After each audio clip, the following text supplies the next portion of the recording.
Now let's take a look at how the three different theoretical perspectives might view the family.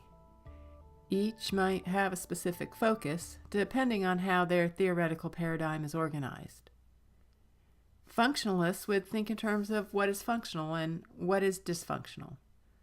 Conflict theorists would look at power differentials between partners in a relationship and would focus on the patriarchal nature of society and also the patriarchal nature of marriage.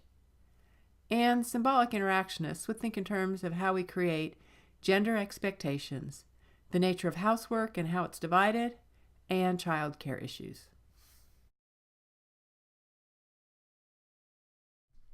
Functionalists would consider family as a social institution and focus on the need for families to survive. All societies have this institution because human offspring are born highly vulnerable and unable to take care of themselves. Without families, children would have a difficult and most likely impossible ability to survive. But families also allow the adults to thrive. Resources are pooled and a safe space, both physically and emotionally, is created for the family members. If the family does not provide this, the functionalist perspective would see it as dysfunctional. The idea of the incest taboo, that incest is not acceptable, is seen by functionalists as helping to define roles of mother, daughter, father, and son. It's also seen as increasing genetic diversity and also forging ties with other groups when one looks outside one's own kinship group. Functionalists might also see the emergence of the nuclear family as a loss and a dysfunction for society. In nuclear families, there are less support structures in place when there are problematic events like loss of a job, a death in the family, or financial hard times. When family strains are shouldered by a very small group of people, rather than the larger support of an extended family, this can lead to emotional overload.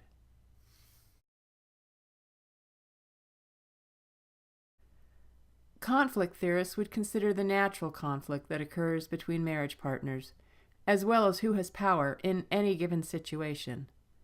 Most sociologists would consider women's diminished power relative to that of men.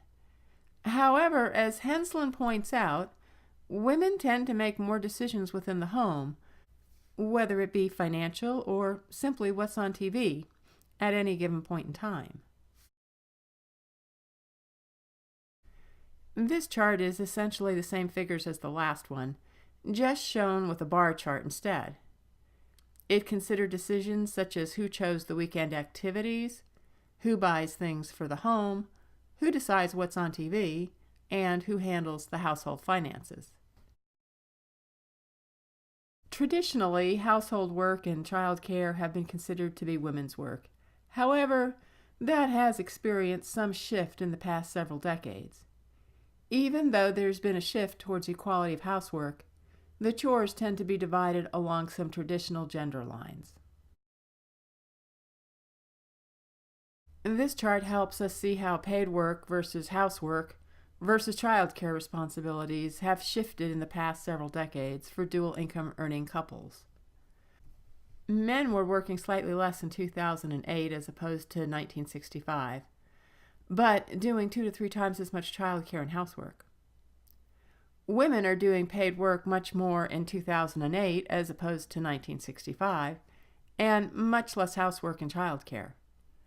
However, women in 2008 were still doing about twice as much of the child care as their male counterparts, and almost twice as much housework.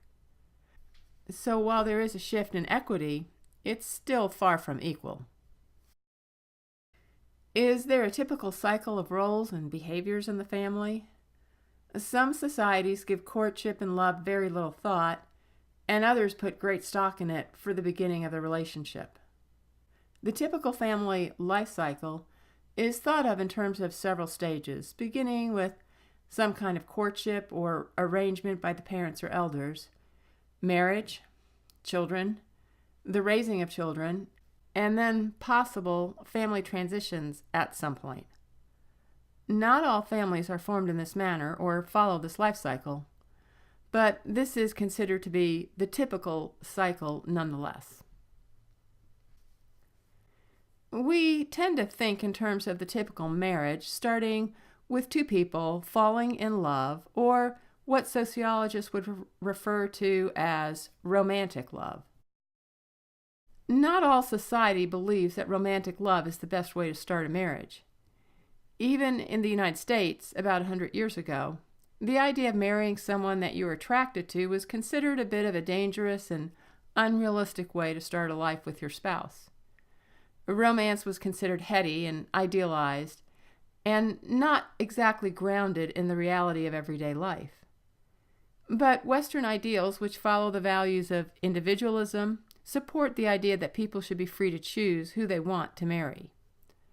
In contrast to this is the more traditional notion that parents or elders will choose who the person's marriage partner will be. Think also in terms of how we feel when we fall in love. As your text author cites, researchers found that when people were put in an exciting or even an anxiety-provoking situation, they rated the person they were with as more attractive.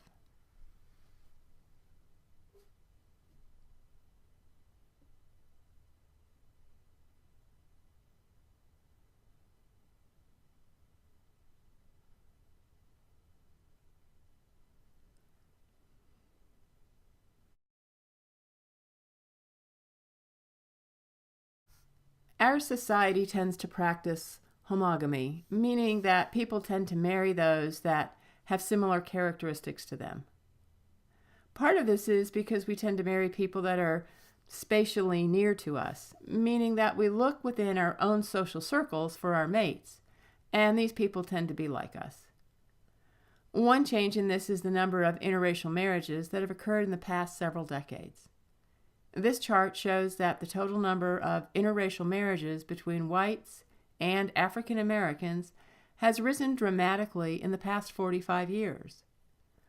Understand that until 1967, some states had laws that forbid interracial marriage. One interesting dynamic in these interracial marriages is that there are far more marriages between African American husbands and white wives than there are between white husbands and African American wives.